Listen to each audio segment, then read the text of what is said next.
इस मूवी में हम देखेंगे कि कैसे एक लड़की का रिलीजन से भरोसा उठ जाता है और अब वो ये देखना चाहती है कि क्या रिलीजन में जो पापी लोगों के मरने के बाद ग्रेव टॉर्चर मेंशन किया गया है वो होता भी है या नहीं।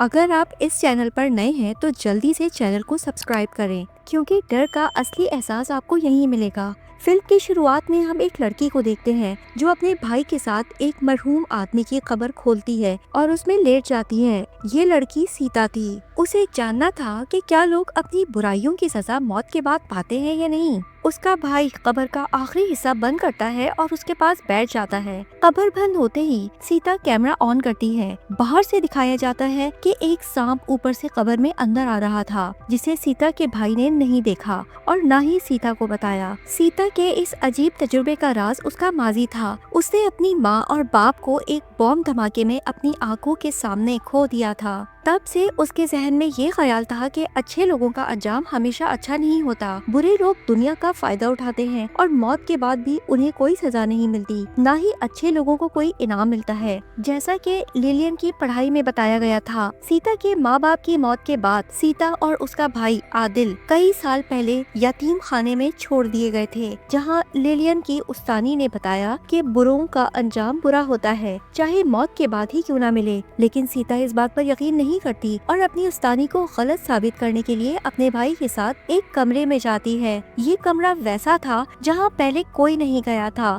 क्योंकि लोगों का मानना था कि वहाँ भूत हैं और जो भी अंदर जाता है गायब हो जाता है। सीता अपने भाई आदिल के साथ अंदर जाती है और अंदर जाने पर सिर्फ अंधेरा पाती है। और अजीब बात ये कि और अंदर जाने पर आदिल और सीता एक दूसरे को ना देख सके और न ही आवाज सुन सके। सीता अपने भाई की फिक्र में आगे बढ़ती है तो उसे टनल में एक बच्चा दिखता है जो बहुत डरा हुआ था। ये बच्चा नहीं बल्कि उसकी रूह थी और जब उसने अपना नाम इस्माइल अजीब अंदाज में बताया तो सीता डर गई। इस्माइल ने अपना नाम थोड़ी डरावनी आवाज में बताया, इसलिए सीता डर कर टनल से बाहर निकल आई, जहाँ आदिल गाँव वालों के साथ उसका इंतजार कर रहा था। ये लोग फिर यतीम खाने में छोड़ दिए जाते हैं। वहाँ आने के बावजूद सीता के जहन में सिर्फ एक सवाल था कि इस्माइल की रूह इस टनल में क्यों आई, ये रूह ऐसे क्यों भटक रही है। वो उस्तादों और वहाँ काम करने वालों की बातें सुनने लगती है और एक दिन जब एक उस्तानी और एक देखभाल करने वाला बात कर रहे थे तो सीता को इस्माइल की असली पहचान का पता चलता है। उसे मालूम होता है कि ये यतीम खाना एक बहुत अमीर आदमी का था, लेकिन उसने ये अच्छी नीयत से नहीं बनाया था। उसने ये यतीम खाना बच्चों की मदद के लिए नहीं बल्कि अपने लिए बनाया था।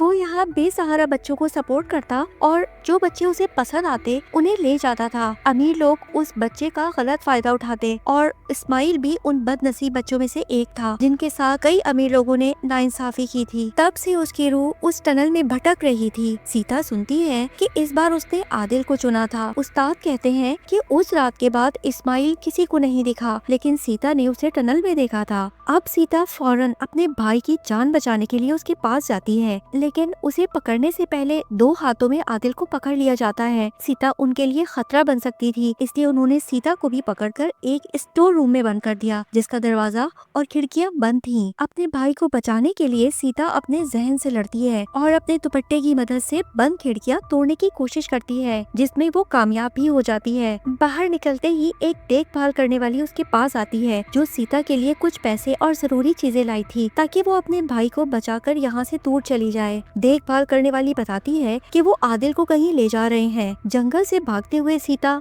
उस सड़क तक पहुँचती है जहाँ से उसे आदिल को बचाना था। वो एक पत्थर मारकर पहले ड्राइवर का ध्यान भटकाती है और फिर अपने भाई को बचाकर वहाँ से भाग जाती है। इसके बाद सीन कट जाता है और हमें 10 साल बाद बड़ी हुई सीता दिखाई जाती है जो अब एक बुढ़ापे के घर में काम करती है। वक्त गुजरने के बावजूद सीता के जहन में अपने माँ बाप की याद थी और उस वक्त ये ख्याल नहीं आया कि बुरों का अंजाम भी वैसा ही होता है जैसा अच्छों का। मौत के बाद सिर्फ बुरे लोग ही दुनिया में जीते हैं, ना उन्हें कोई परवाह होती है और ना ही अच्छों को कोई इनाम या सुकून मिलता है। अब वो ये साबित करना चाहती थी और इसके लिए किसी भी हद तक जाने के लिए तैयार थी। इस तजुर्बे के लिए वो अपने यतीम खाने के मालिक को चुनती है जो बच्चों के साथ गलत हरकतें करता था और अब उसी बुढ़ापे के घर में रहता था। पहले वो उसके बुरे कामों का सबूत जमा करती है, फिर उस बूढ़े को नशा देकर उसके सारे गुनाह कबूल करवाती है। अपने गुनाहों का एहसास के साथ साथ वो मर जाता है। उसके बच्चों को भी उसके बुरे कामों का पता था, लेकिन वो बहुत अमीर था, इसलिए किसी ने उसे कुछ नहीं कहा। मौत के बाद उसका कोई बेटा उसका साथ नहीं देता।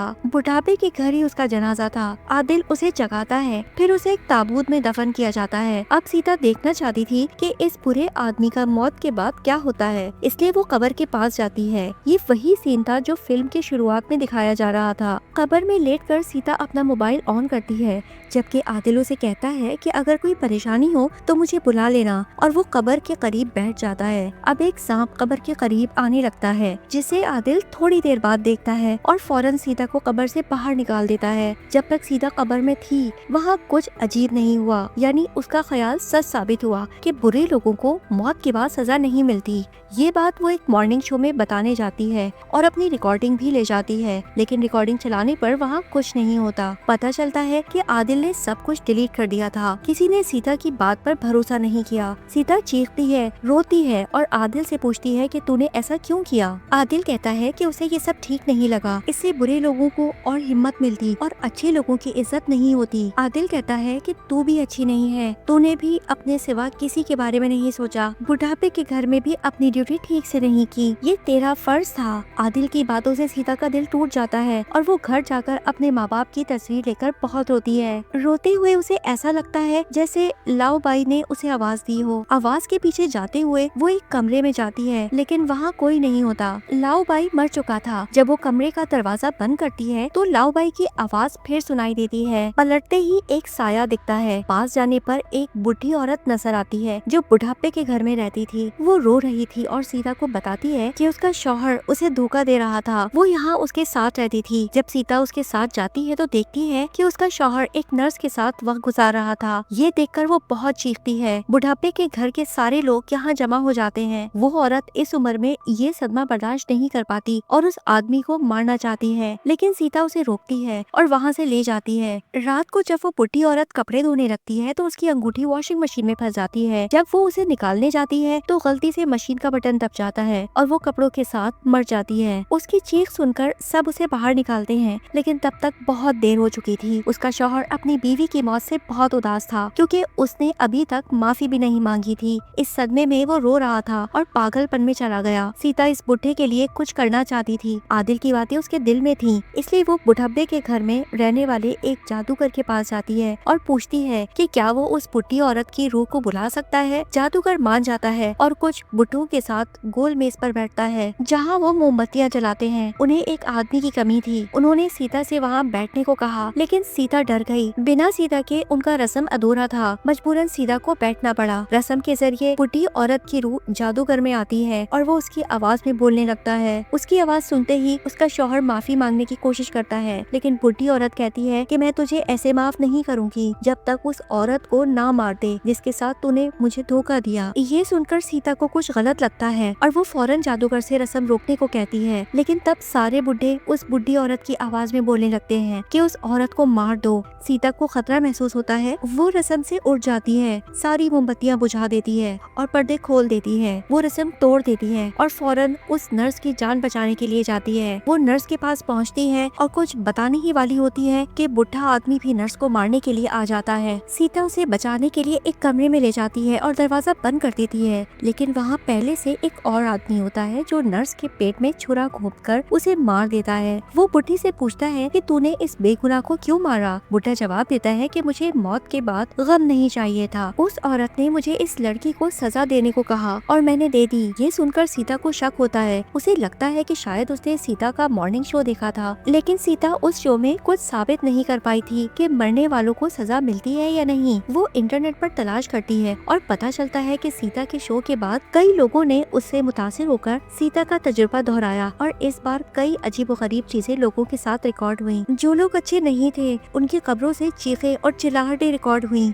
और कुछ खबरों को सुकून मिला, मतलब कि मौत के बाद सच में सजा मिलती है। सीता ये सब देखकर हैरान होती है और सोचती है कि फिर लाओ बाई के साथ ये सब क्यों नहीं हुआ। ये ये सोचकर वो फौरन लाओबाई की कब्र खोदती है और दोबारा अंदर जाने का फैसला करती है, लेकिन उसे वहाँ लाओबाई की हड्डियाँ तक नहीं मिलती। अचानक कब्र की मिट्टी और पट्टियाँ उस पर गिरने लगती हैं। उनसे बचाव के लिए वो आगे एक सुरंग खोदती है और अंदर चली जाती है। जैसे ही वो अंदर जाती है, पीछे से मिट्टी उसका आखिरी रास्ता बंद कर देती है। सीता आगे बढ़ती है और एक टनल पाती है। ये वही टनल था जहाँ उसने इस्माइल को देखा था। वो टनल इस शहर में नहीं था। सीता सोचती है कि शायद ऑक्सीजन की कमी से उसे वहशत हो रही है, लेकिन अगले पर उसे इस्माइल की पुरानी आवाज सुनाई देती है, जिससे उसे एहसास होता है कि वो उसी टनल में है। टनल में अंदर जाने पर उसे अपना बचपन शीशे की खिड़की के बाहर दिखता है। उसकी माँ बाप हाथ हिला रहे होते हैं। उन्हें देखकर सीता जज्बाती हो जाती है और रोने लगती है। अगले पल ये सब गायब हो जाता है और टनल वैसा ही हो जाता है। आगे बढ़ते हुए उसे लाओबाई के पछतावे और चीखने की आवाजें सुनाई देती हैं। जब वो आगे जाती है तो उसे अपने यतीम खाने के दोस्त मिलते हैं, जिनके सामने इस्माइल खड़ा होता है। सीता सोचती है कि शायद ये उसका वहम है। उसे याद आता है कि भूत होते हैं, लेकिन जब तक उन पर यकीन ना हो वो दिखाई नहीं देते। वो आंखें बंद करती है और दिल में ठान लेती है कि उसे यहाँ कुछ नहीं दिखता, लेकिन आंखें खोलने पर भी यतीम खाने के बच्चे सामने होते हैं। अब इस्माइल उसके सामने आता है और डांटता है, कहता है कि उस दिन तूने मुझे क्यों छोड़ दिया? क्या तुझे उस दिन समझ नहीं आया कि मैं डरा हुआ था, कोई मेरे पीछे आ रहा था? ये सुनकर सीता परेशान हो जाती है। फिर उसे ऊपर से किसी के आने की आवाज सुनाई देती है। ये एक परिंदे की आवाज थी। ये देखकर इस्माइल सीता से कहता है कि अब मुझे डर नहीं लगता और तुझे भी इससे डर नहीं लगना चाहिए। इससे बचाव के लिए तू मेरे साथ टनल में कूद जा। टनल बहुत गहरा था, अंदर कुछ नहीं आ रहा था। परिंदा भी उनकी तरफ आ रहा था, इसलिए सीता इस्माइल के साथ टनल में कूद जाती है। अचानक जब उसे होश आता है तो वो लाओबाई के साथ लेटी हुई पाई जाती है। सीता पलटी है, लाओबाई उसके बगल में पड़ा था। जो कुछ उसने देखा उसे लगा कि ये एक डरावना ख्वाब था। वो चीखती है और आदिल को बुलाती है, लेकिन बाहर कोई नहीं था, कोई मदद के लिए नहीं आया। अब एक सांप कब्र के अंदर आता है और सीता पर चढ़ जाता है, उसे काटता है, फिर लाओबाई के मुंह में चला जाता है। जैसे ही सांप अंदर जाता है, लाओबाई उठकर बैठ जाता है। किसी ने लाओबाई का सर हैमर से तोड़ दिया। खून के आंसू सीता के चेहरे पर गिरते हैं और वो पूरी तरह डर जाती है।